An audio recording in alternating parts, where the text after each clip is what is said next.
Yes, but tourism's been affected all over the world. Indonesia, with such a lack of tourism, has seen quite a rise in monkey attacks. Have you seen this? I have, actually. I have seen this. Monkey raiding. Yeah. You know those monkeys over there, the local monkeys were really used to quite a bit of tourism, quite a bit of, tourists walking around, feeding the monkeys. And when tourism got shut down over there, monkeys still need to eat, huh? Yeah, you'd think so. Apparently so, anyway.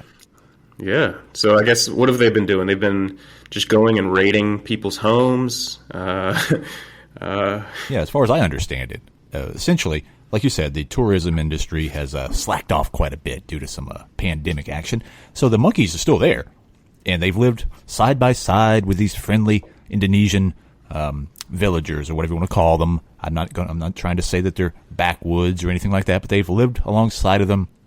But now they're hungry, and hunger has a way of motivating all things. With no fruits and vegetables and peanuts and things like that, I believe the macaques were entering the villagers' homes and taking what they wanted through force, through might. Might makes right.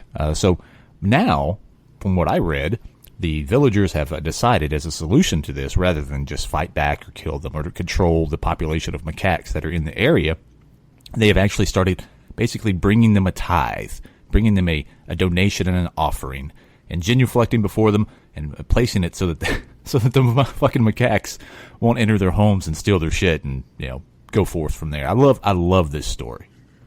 It really just shows you what happens when some you remove something like tourism, just the kind of consequences it has.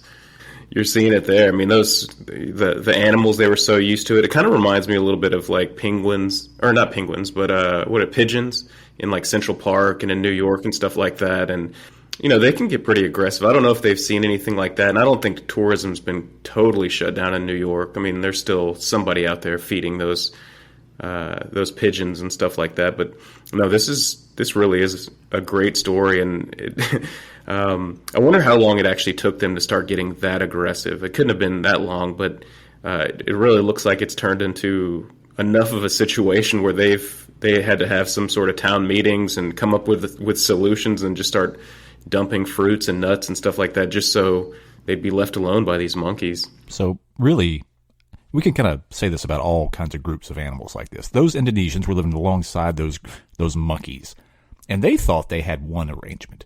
They thought that they were coexisting, and they thought everything was nice and sweet and kind, and cute little monkeys, and everything got along okay. But those monkeys had a different idea. They thought, that's our food source, and our food source is not producing right now. So this whole time, the people had this idea of what was actually happening, where the monkeys had a completely different idea of what was happening. All they had were these tourists, and they had these villagers themselves who would drop food or give food, and then they stopped. Well, the monkeys never thought that this was a sweet arrangement. They never thought that this was a gentle, kind thing. That was where they get their fucking food. So when the food stopped, the food doesn't stop, motherfucker. We run this shit show. And that's what happens with pigeons and all these other wild animals around the world.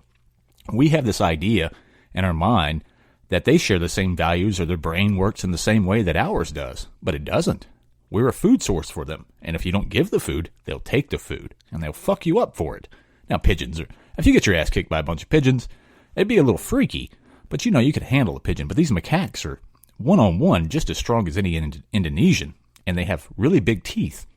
So that the true nature of the real world is kind of being illustrated right now. When humans constantly do this, they look at a cute dolphin, they look at a whale, and they give them some kind of human characteristics, when in fact they're not anything like that. They live a robust life. They live a life of complete physical activity and complete motion, whereas most of our life is just sitting around or riding around or living in leisure with our weak bodies. These things are wild. They are strong. And they don't have our morality. Some of them are very intelligent. And usually when you have intelligence and you don't have a moral code of any kind, that's a terrible recipe for behavior as we see it.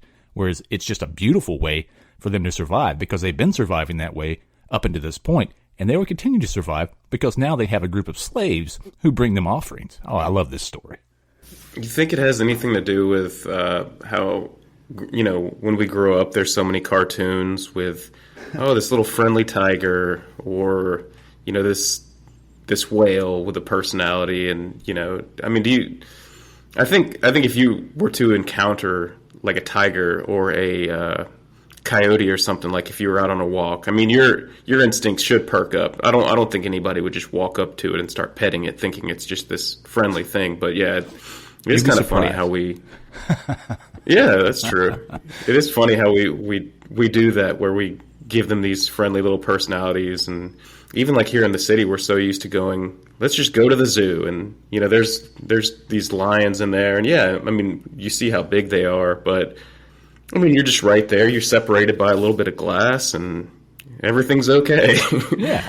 Oh, that's sweet. Look at that. Look at that lion. And actually, I saw a video the other day, and I laughed for quite some time as I love the social medias. There was a young lady on the beach, and she was a beautiful young lady in a bikini. Which, okay, you got me. I'm definitely going to be watching this.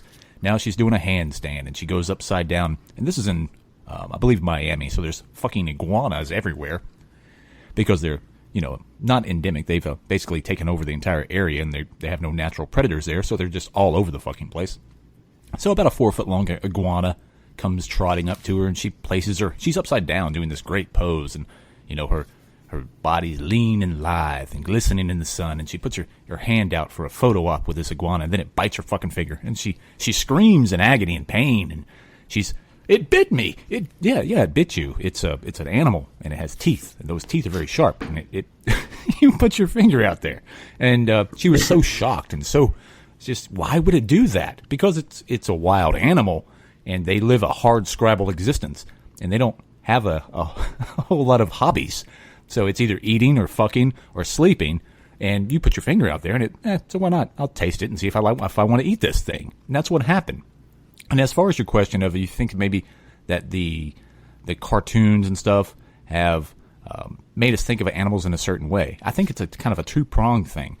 We think of, or some of us think of animals in a certain way because of that, but we also made those cartoons because we thought of that in the same way. We always try to understand the world, so when we look at an animal, we put ourselves onto that animal and how they are processing the world. So that made the cartoons, and the cartoons just reinforced it. So it's a kind of a reinforcing circle.